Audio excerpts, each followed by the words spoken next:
people, it's your girl Beeyoutifulwaxing, and the word on the street is the esties, the waxers. Y'all are wondering, how can I become a six-figure waxer?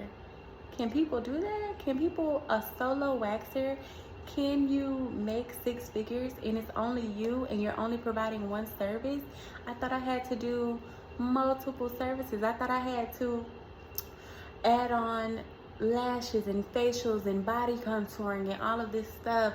I thought I had to get someone to work under me in order to make more money. You don't. I am living proof that you can make over six figures. No, because over six figures is a million. I ain't there yet, but I will be. But no, you can make over $100,000 purely doing body waxing.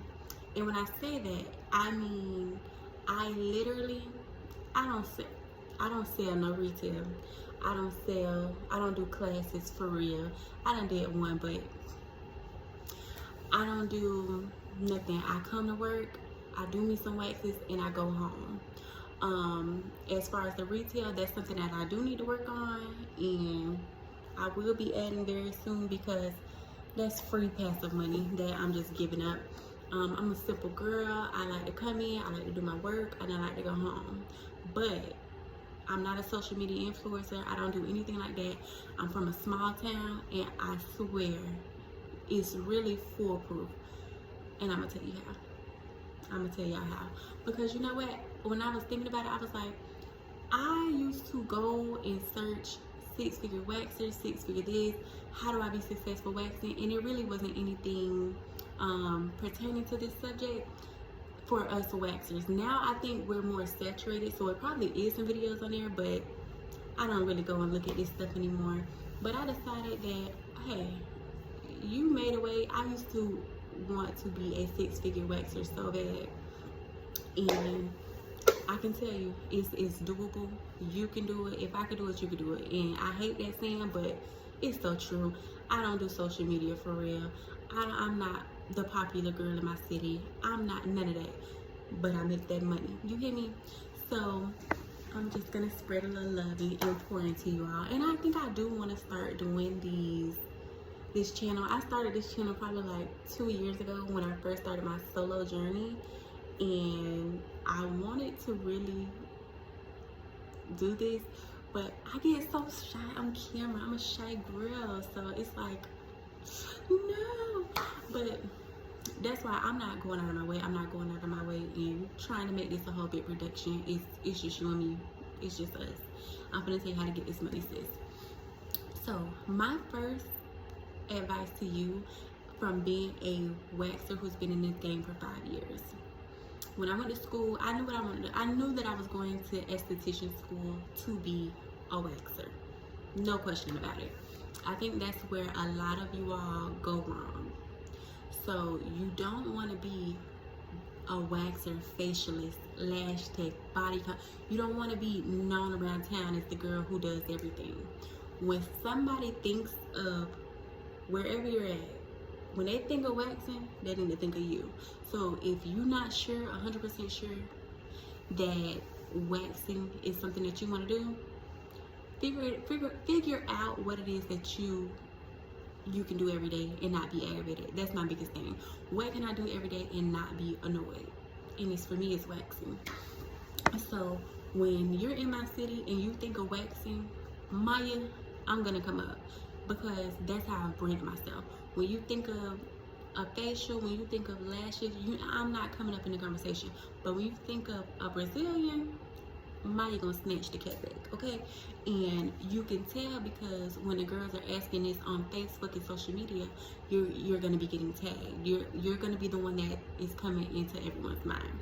So step one, I would say, find your niche, specialize in it, be the best at it, and dominate that in your city. I will also say, I wrote up a couple of notes because I got a little slight ADHD, so I'll be all over the place. Your ambiance. You want, okay, this is what I'll say. So find your niche. When you find your niche, then you'll find your people. You're gonna find the people who want, your services.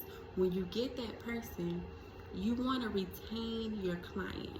It's great, you know, to have new clients all the time or whatever, but your bread and butter is going to be those people that's going to book you every 4 weeks.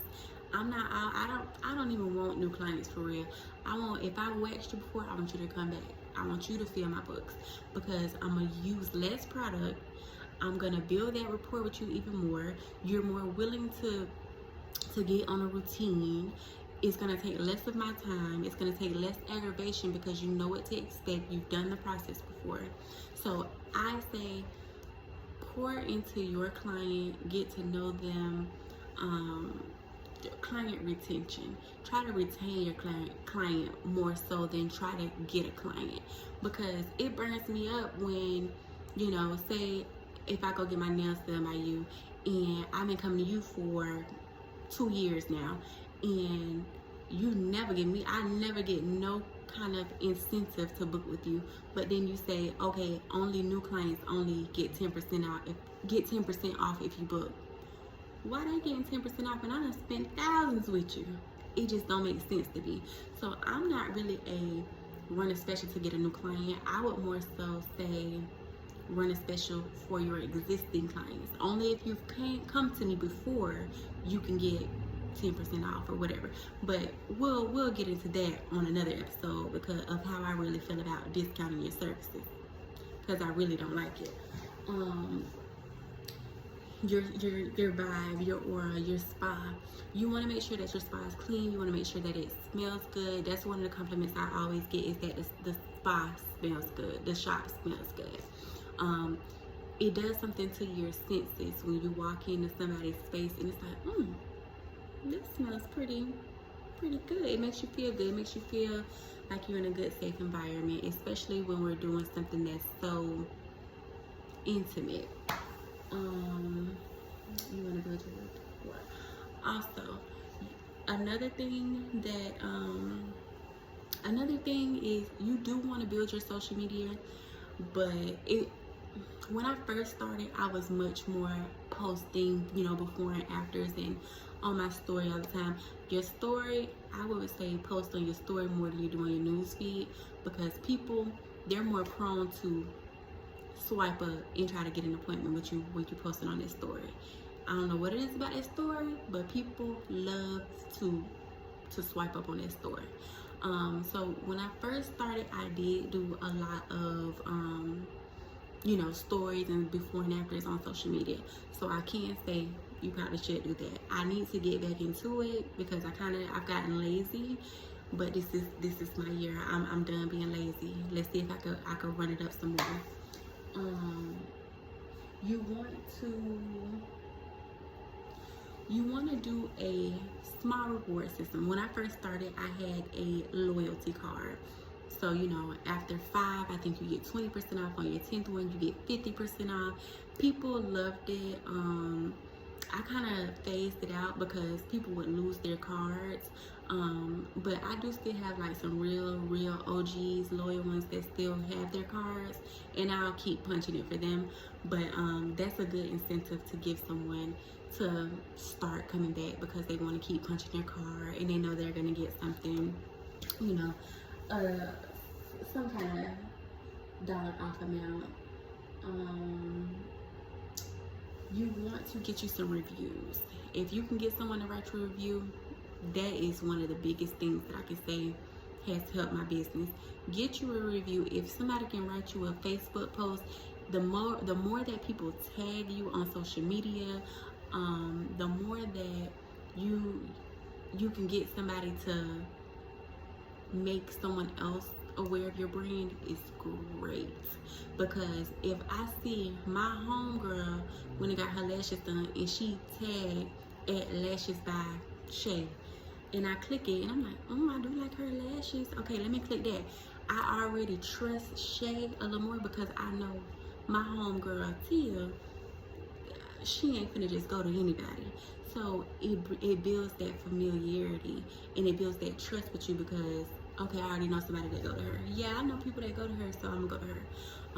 And also fear of missing out. People, when people see other people doing stuff and see that they go to this specific person, they want to get in too, just so they can have like that familiarity.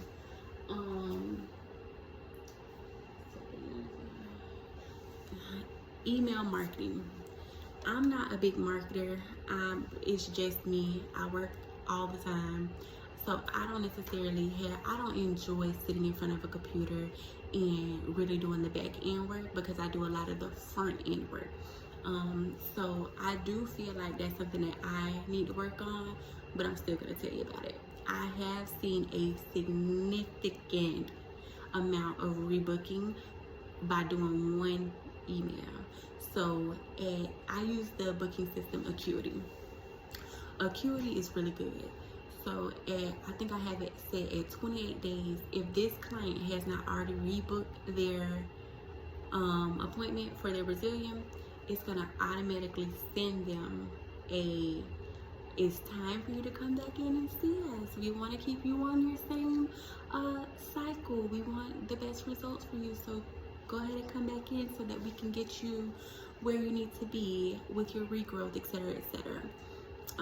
Also, I have I think I have one that says, please leave us a review. You know, I do my best to keep everything affordable, and I offer my expertise. So if you could take 5 seconds out of your day and leave us a review, you know, it works. I've gotten reviews, I've gotten rebookings. People be like, girl, I didn't even realize that it had been 4 weeks. That month went by quick. But I was like, ooh, I got my email. Let me go ahead and go see my girl. Because as you wax, your hair starts to thin out. So it gives people like this false sense of, oh, no, it ain't time for me to wax. Yes, it is. Come on in.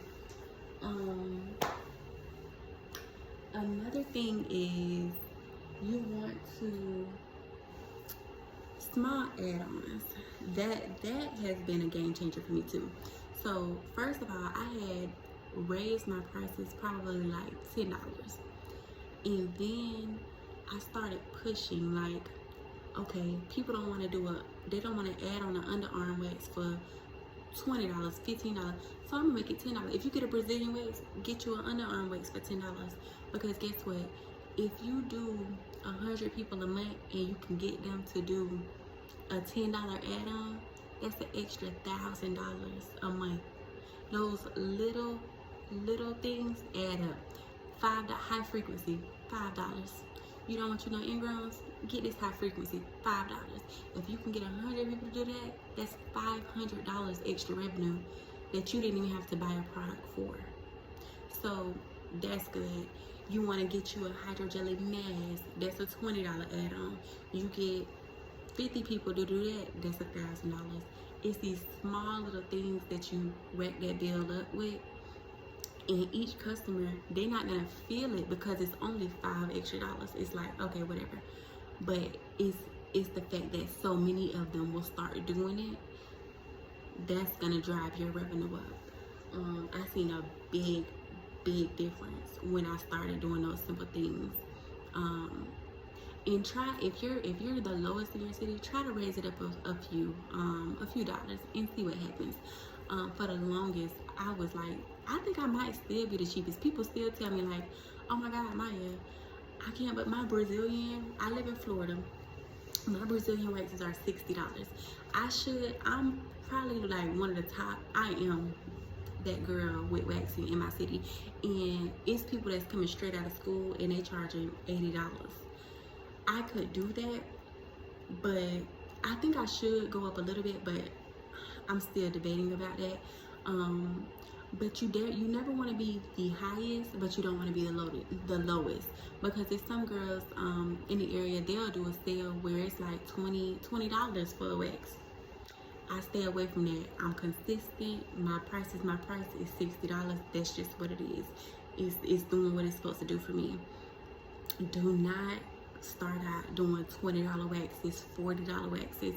Look at the prices in your area. Be competitive. Do not lowball yourself. And don't do so many discounts when you first start. Don't discount yourself out. If you're just like I'm talking about first month just starting, you really don't know what you're doing, yes, starting, okay, your waxes are $50 and you got $20 off, or buy a package, you get a BOCO or something like that, because you're still learning. You're still going to take a long time. You're still going to be giving people, you know, okay waxes. But once you reach that level to where you feel like you are confident in what you're doing, stop all the bargaining. Because when you go to buy that wax, I can't call Spot Widow or Mermaid Wax or Black Coral and say, hey, can I get my wax? I'm offering a deal this month. Can I get my wax at half price?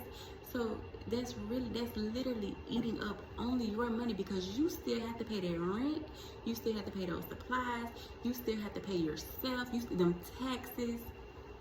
No, get what you owe. Get what you are owed, because I seen, it was one of the things that helped me when I first started was, it was a lady, she had come, she was an esthetician, and she said, I don't look at buttholes for no less than whatever her price was, because she had a client that was trying to negotiate her price, like, oh, my hair didn't grow back that much, can I get a discount?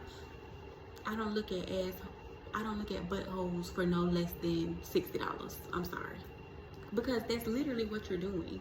You're looking at somebody's intimate area. Don't do it for $10. Don't do it for $20. No. What I will also say is your professionalism. Try to look, you know, kept. You want to look, you know, well manicured, well put together. I struggle with this because sometimes I would just be like, oof, I don't even want to do my hair today. I don't want to do this. And that does reflect with your clients. They're not going to want to pay you or tip you or feel like you're deserving if it's like, this girl just rolled out of bed. Like, it's all subconscious. They're not trying to judge you, but that's just what happens. So what makes it easy for me is scrubs. I do my scrubs and I do a closed toe shoe. I keep it very, very classy. I keep it very easy. I don't put no thought into it. I wake up, I know I'm putting on some scrubs.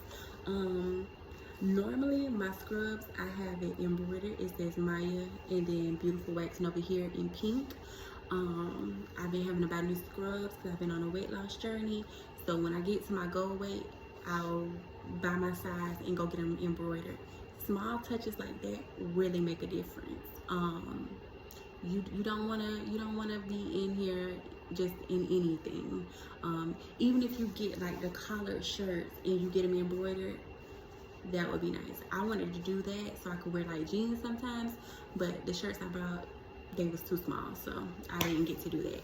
But small touches like that.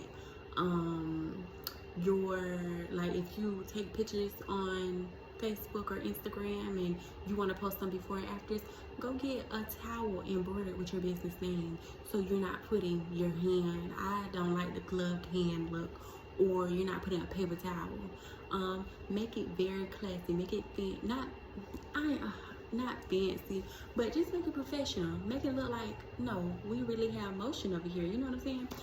This not nothing half behind. Stay out of drama. If you are going to be a intimate waxer, a Brazilian waxer, don't be on that social media getting into it with this girl and that girl, and you know, because now you're looked at as messy.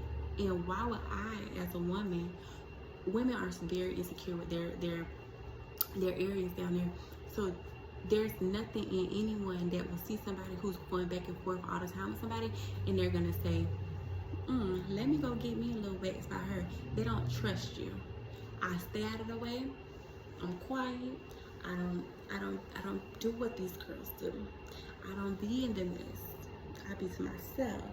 Because guess what?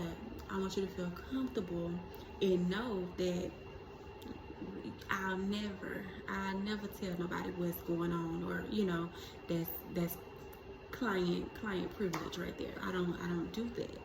So that's a big one. If you're a messy girl, go do some lashes, do some facials, do something that's not an intimate thing, because it is a very big decision on who you're gonna let see you in such a compromising position.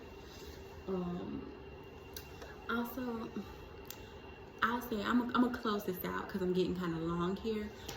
Be nice. That's the biggest thing. I am nice just to my clients. I match the energies. That's what I say. That's a big one too. That's a gem in itself. I'm dropping the gems in this video. If anything, be nice and match the vibes. Read a room. That's one of the, that has to be one of the laws of power. Well, my phone died while I was recording, so I really don't know where I had left off, but as of right now, I'm on my way to a birthday party, so I don't have time to re-record it. And if I decide that I want to re-record it, I know I will never post it, so I'm just gonna post this video. If you do enjoy this content, go ahead and leave a thumbs up and subscribe to the channel so I know I'm not just on here talking to myself. Let me know that you want some more content, you want some more videos where I can actually go into detail. And let me know what you guys need from me. What do you need to know? What do you want to learn? Because I have a lot of information. I just sometimes I need a little help to know what it is that you guys need. But yes, go ahead, subscribe, comment, let me know what it is that you need. Subscribe so I know that you are there and you're invested in watching this, because I'm not a natural person who pulls out the camera and wants to record everything. But if I see that you guys have an interest, I will go out of my way and try to record informational videos for you all and try to, get you to where you need to be, because it's really not as hard as we making it seem. But all right, guys, I'll talk to you guys later, and I'll try to make another video. What's today? Saturday? I'll try to make another video before this week is out.